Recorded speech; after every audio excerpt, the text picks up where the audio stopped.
Chiên cánh gà với vợ ăn cơm.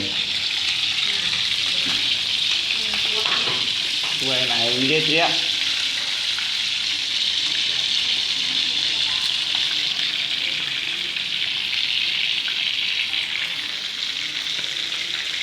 Thôi đó mình có thịt.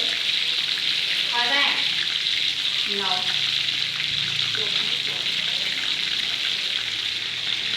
Giờ nó bị tủn. Nó ăn giặt vậy mà nó tủn.